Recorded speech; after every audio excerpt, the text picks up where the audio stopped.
They told you to save 30% of your income. They told you the stock market returns 7% annually. They told you to diversify, to dollar-cost average, to max your 401k, to trust the compound interest chart they showed you in ninth grade like it was a sacred text handed down from a mountain. And you believed them, because why wouldn't you? The teacher had a degree. The financial advisor had a suit. The chart had numbers on it. But here is what they never told you. That system was never designed to make you wealthy. It was designed to make you manageable. There are 5 specific financial paradigms the strategic mind must demolish. The 5th one will explain why every financial decision you have ever made has been someone else's decision wearing your signature. If that makes you uncomfortable, good. Close the video. Go back to the comfort of your index funds and your 5-year plan. But if you want to understand how money actually moves, not how they taught you it moves, then stay exactly where you are. Phase 1. The myth of safety is the architecture of your cage. Wealth is not built through safety. It is built through the ruthless exploitation of asymmetric risk. The average man was trained from childhood to fear financial loss with the same neurological intensity that he fears physical danger. This is not an accident. A population that equates financial risk with existential threat is a population that will never accumulate enough capital to become ungovernable. You were brainwashed to believe that financial caution is wisdom, that the conservative portfolio is the intelligent portfolio, that preservation of capital is the mark of a disciplined mind. This is the most elegant trap ever constructed, because it does not look like a trap. It looks like advice. Machiavelli understood something about risk that modern financial culture has spent centuries trying to erase. He wrote in The Prince, "It is better to be impetuous than cautious, for fortune is a woman, and if you wish to keep her down, you must beat and batter her." Strip away the archaic framing, the principle remains exact. Fortune does not reward the man who waits at a distance, arms folded, managing his downside. It rewards the man who moves when others are paralyzed by fear. The psychological concept here is called loss aversion, identified by Daniel Kahneman and Amos Tversky in their foundational research on prospect theory. Their studies demonstrated that humans feel the pain of losing $2 approximately twice as intensely as the pleasure of gaining $2. This asymmetry is not wisdom. It is a cognitive bias, and the financial industry is built on top of it. Every fee-based advisor, every mutual fund with a 1.2% expense ratio, every safe product they sell you, is monetizing your neurological inability to think clearly about risk. The historical figure who understood this at a structural level was Cosimo de' Medici. He did not build the Medici banking empire by diversifying into low-yield instruments. He built it by concentrating capital, taking risks other bankers considered suicidal, and extending credit to kings when no one else would. The risk was enormous. The leverage was the point. He became the most powerful private citizen in Europe, not despite the risk, but because of it. The cold instruction: audit every financial position you currently hold. For each one, ask a single question. Not, is this safe? But, what is the maximum upside if this works? And am I positioned to capture it? If the answer is, I would make 7% over 10 years, That is not an investment. That is a storage fee paid to someone else's wealth-building machine. What happens when you continue to optimize for safety in a world where the rules of money have already been rewritten? That is what Phase 2 answers. Phase 2. The salary is a leash. A very comfortable leash. Employment income is not financial progress. It is a controlled, metered release of someone else's profit back to you at the minimum level required to keep you showing up. Most people will spend 40 years optimizing their position within a system that was designed specifically to prevent them from exiting it. They will negotiate raises. They will pursue promotions. They will calculate their pension. And they will mistake motion for progress. They are climbing a ladder bolted to a wall inside someone else's building. You were brainwashed to believe that income and wealth are the same variable. They are not. Income is a flow. Wealth is a stock. And the cruel mathematical reality is this. Flows can be interrupted at any moment by a layoff, a recession, a medical event, a restructuring, a manager who does not like your face. The man who lives on income alone has no fortress. He has a tent in someone else's territory. Robert Greene articulates this dynamic with precision in the 48 Laws of Power. Law 41 states, "Avoid stepping into a great man's shoes." The extended principle is this. When you build your financial existence inside another entity's structure, you are not building power. You are servicing theirs. Your skills increase their valuation. Your consistency funds their optionality. Your labor is the raw material they convert into the kind of capital you will never see from a W-2. The psychological framework here is what researchers call the endowment effect, documented extensively by behavioral economist Richard Thaler. People overvalue what they already possess, including their current salary, their current title, their current sense of financial security, even when that possession is a cage. The familiarity of the paycheck feels like safety. It is not safety. It is predictable dependency, which is a fundamentally different thing. Napoleon understood the trap of working inside institutional structures. Before he became the institution himself, he watched peers with superior family connections advance while he stagnated. He did not optimize his position within the French military hierarchy. He identified the specific moment of historical chaos, the Revolution, where the hierarchy had collapsed enough that individual capability could supersede structural advantage. He moved when the system was fluid, not before, not after. Precisely when. The cold instruction? Identify one income stream that does not require your physical presence to generate revenue. Not a side hustle requiring 40 additional hours per week. A leveraged position. Intellectual property, equity, a system that runs without your constant intervention. You do not need to replace your salary tomorrow. You need to begin constructing the architecture of income that cannot be taken from you with a single email from human resources. And if you think the salary trap is sophisticated, wait until you understand what they have done with debt. Phase 3.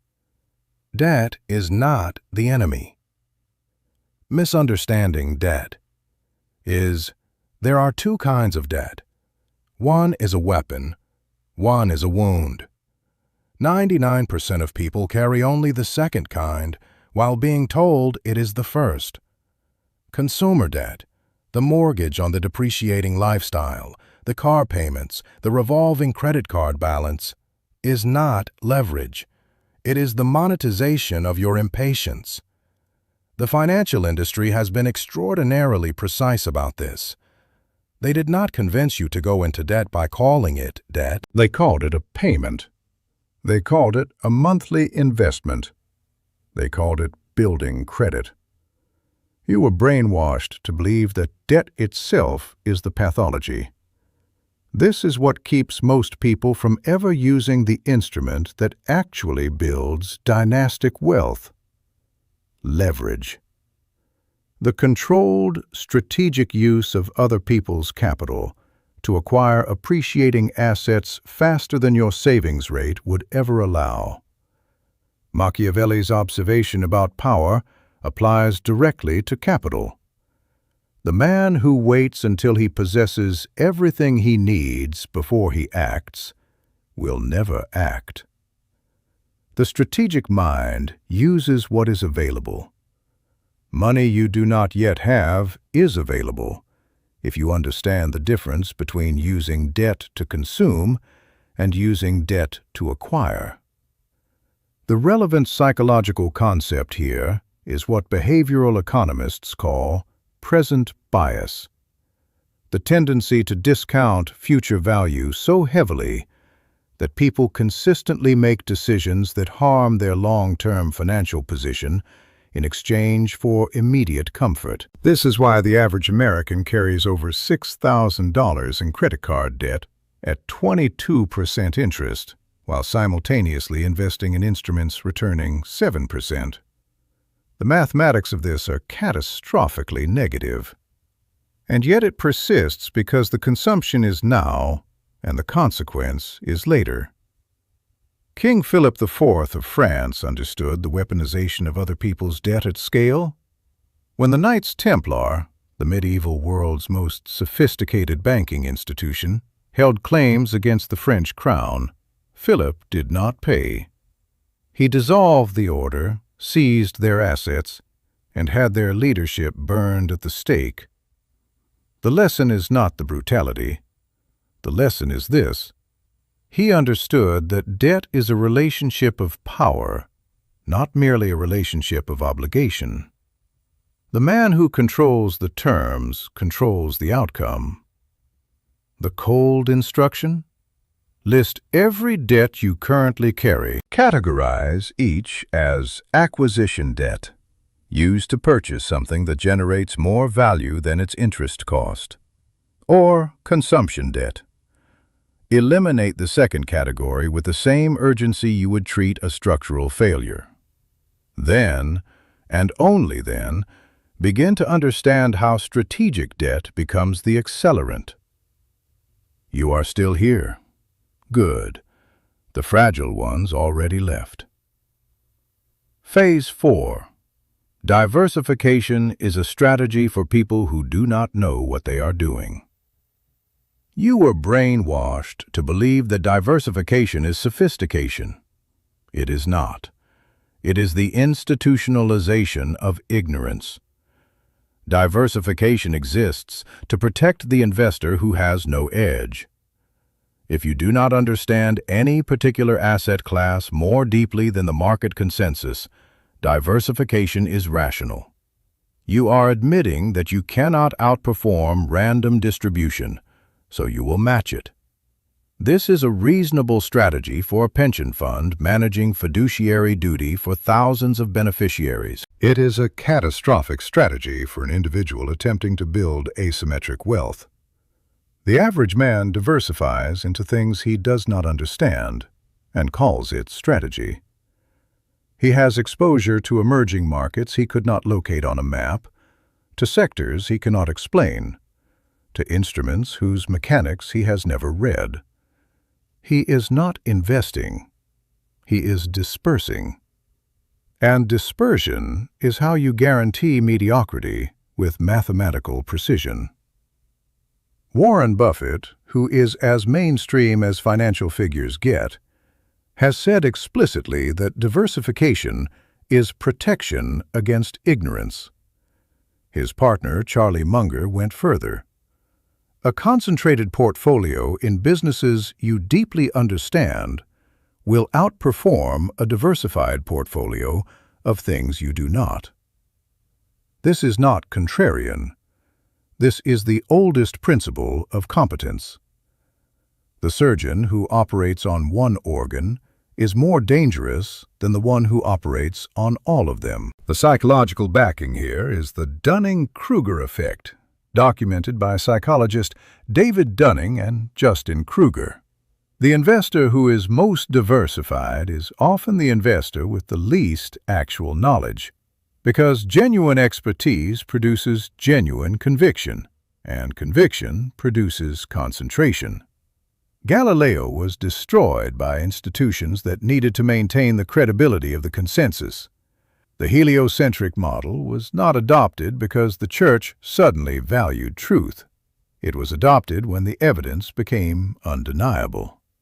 The man with deep knowledge of a single domain will eventually be vindicated. The man with shallow knowledge of everything will be averaged to death. The cold instruction: identify the single domain, one industry, one asset class, one market, where you have or could build genuine informational advantage.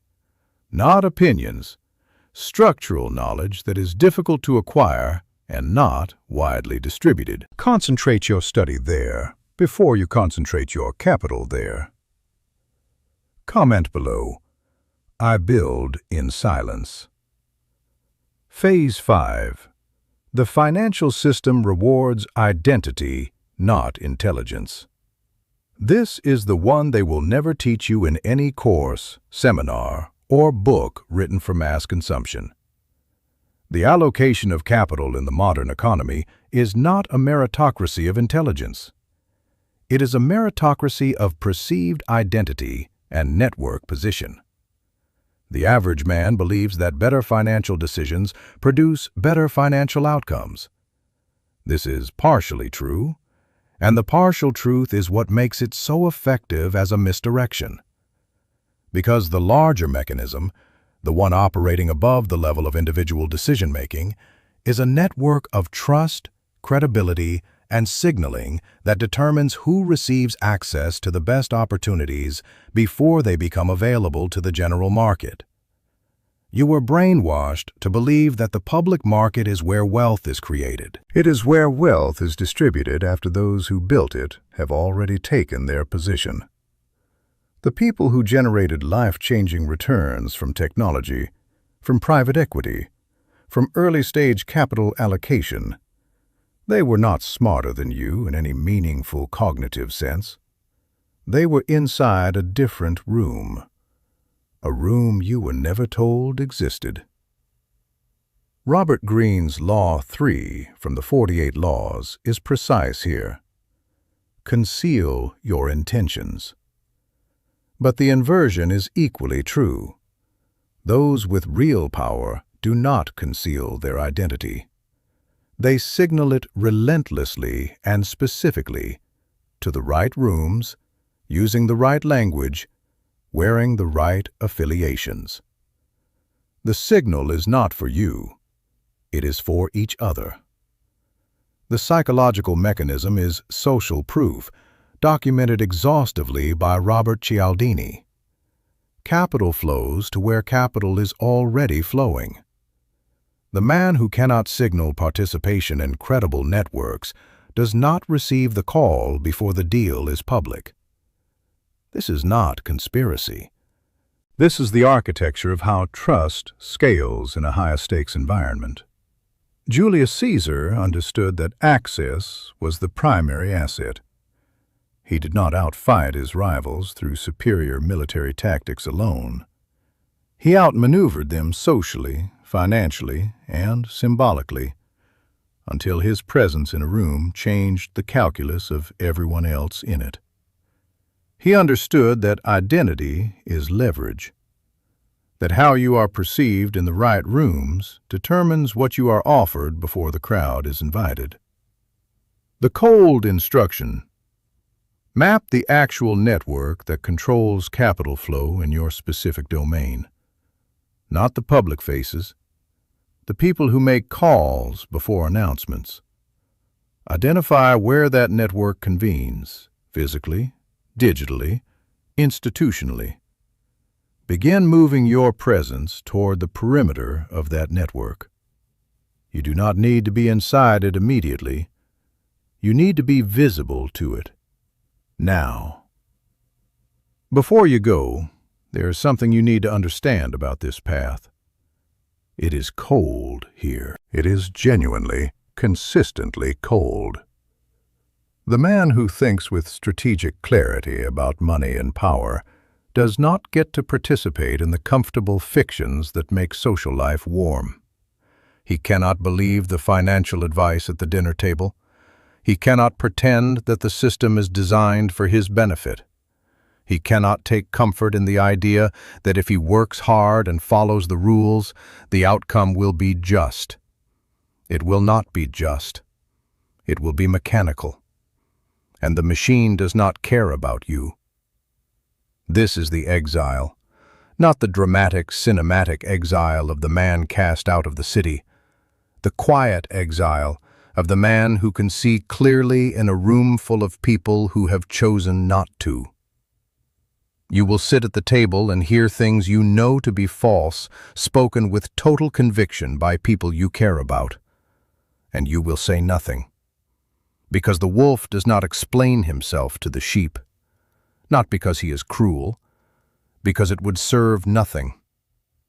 Machiavelli himself wrote The Prince in Exile. He had served Florence with total commitment, had built his reputation as a master of statecraft, and was then arrested, tortured, and stripped of everything when the political winds shifted.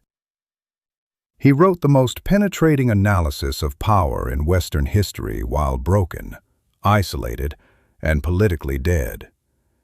He never regained his position. He died in obscurity. And yet here we are, 5 centuries later, still reading his words. The question is not whether this path is comfortable. It is whether the alternative, the warm, managed, optimized mediocrity they designed for you, is something you are willing to accept. This freedom is cold, but it is the only freedom that is truly yours. You made it to the end, which means you are not like the others. Not the version of you that started this video anyway. Most people will hear what was said here and return to their spreadsheets, their safe portfolios, their salary negotiations, their comfortable illusions. They need those illusions. Let them have them. You do not need them anymore. Subscribe, not because I asked, not because of an algorithm or a notification bell or a habit. Subscribe because you have decided, somewhere between the hook and this final sentence, that you are done being managed, done being optimized for someone else's outcome, done receiving the version of financial reality designed to keep you productive and sedated. There is deeper content, material the mainstream platforms consistently suppress, on identity capital, on network infiltration, on how money actually moves at the level of those who designed the system. That content lives behind the membership. It is not for everyone. If you have made it this far, it may be for you. The others are already back in the crowd. Let them go.